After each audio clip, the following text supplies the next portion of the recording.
Mungkin para pemirsa ingat catatan beberapa waktu yang lalu ada seorang tokoh, seorang ustadz yang ditusuk di Lampung. Syekh Ali Jabir menjadi sesuatu yang menjadi trending, dibicarakan orang banyak. Saya berharap benar pemerintah mudah-mudahan apresiasinya lebih ditingkatkan lagi, karena hal yang semacam ini harus menjadi atensi bersama. Kenapa begitu? Karena dalam perspektif Islam, dunia ini akan kiamat, maka instrumennya awalnya itu kebodohan. Jadi sebelum hancur alam semesta ini, dunia ini mengalami masa kebodohan. Dan masa bodoh itu disimbolkan ketika orang-orang alim itu sudah tidak ada.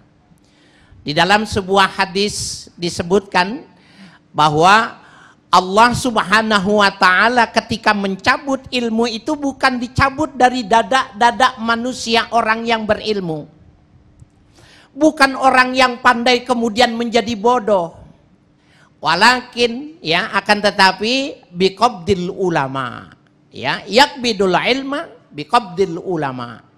Allah mencabut ilmu di dunia ini sehingga orang menjadi bodoh, sehingga kebodohan itu yang melahirkan hari kiamat dengan cara Allah mematikan. Nah, kalau begitu, oleh karena itu jangan dimusuhi ini.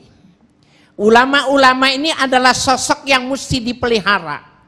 Bahkan kalau perlu, kalau ada suntik 100 tahun, suntik 200 tahun, suntik nih. Seperti Habib Ahmad yang akan nanti bicara sini, kalau perlu disuntik 200 tahun, suntik beliau. Supaya umurnya panjang. Kenapa? Karena masih banyak ya keperluan manusia terhadap ilmunya. Dengan ilmunya orang bisa hidup berbahagia dan bisa selamat alam semesta ini. Subhanallah ya. Para pemirsa dimanapun Anda berada, hadirin hadirat yang berbahagia, Allah Subhanahu wa Ta'ala menjelaskan bahwa orang Islam itu ada 3 ketaatannya. Di luar 3 hal ini tidak menjadi penting. Secara tegas Allah mengatakan atiullah, kalian taatlah kepada Allah. Ini tidak bisa ditawar-tawar. Wa atiur rasul, taatlah kalian kepada Rasul. Tidak bisa ditawar-tawar, dan ini bagian dari syarat keimanan seseorang. Tetapi ayat itu juga menyertakan wa ulil amri minkum, taati pula ya ulil amri minkum. Siapa tuh ulil amri minkum? Kalau kita lihat di dalam tafsir Ibnu Jarir At-Tabari, ya tafsir yang bernuansa bil ma'thur, Ikrimah diriwayatkan mengartikan ulil amri minkum adalah Abu Bakar wa Umar. Jadi orang harus memuliakan Abu Bakar dan Umar. Sama ketika dia menghormati Allah dan bertaat kepada Rasulnya. Imam Mujahid mengatakan ulil amri minkum hum ashabun Nabi sallallahu alaihi wasallam. Siapa yang mesti dihormati? Seluruh sahabat-sahabat Nabi, kata Imam Mujahid, wajib dihormati. Dan yang ketiga menurut Abul Aliyah ya di dalam tafsir Al-Tabari dikatakan yang dimaksud ulil amri adalah hum ahlil ilmi. Mereka adalah orang-orang yang berilmu. Kenapa Abul Aliyah mengartikan ulil amri di sini adalah ahli ilmu? Kata dia, ayat ini harus diinterpretasikan, harus ditafsirkan. Tafsirul ayah bil ayah, menafsirkan ayat dengan ayat yang lain.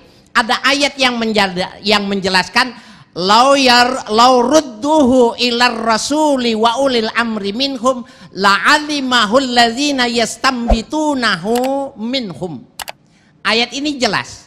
Seandainya semua urusan itu dikembalikan kepada Rasulnya, wa ulil amri minhum, dan orang-orang yang berilmu, la yastambitunahu minhum, pastilah Allah akan mengajarkan kepada mereka untuk istimbat. Apa itu istimbat?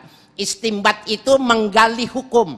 Istimbat itu mencari, merumuskan satu masalah yang belum ada dasar hukumnya berdasarkan isyarat-isyarat di dalam Al-Quran. Itu namanya istimbat. atau istidlal, mencari dalil. Siapa yang mampu melakukan istimbat? Siapa yang mampu melakukan istidlal? Ulil amri. Maka berdasarkan ayat ini ulil amri adalah para ulama. Ayo Bapak, para pemirsa dimanapun Anda berada, ulama-ulama ini harus dihormati. Dan penghormatan kepada mereka itu bagian dari kemuliaan, memuliakan Allah Subhanahu wa ta'ala.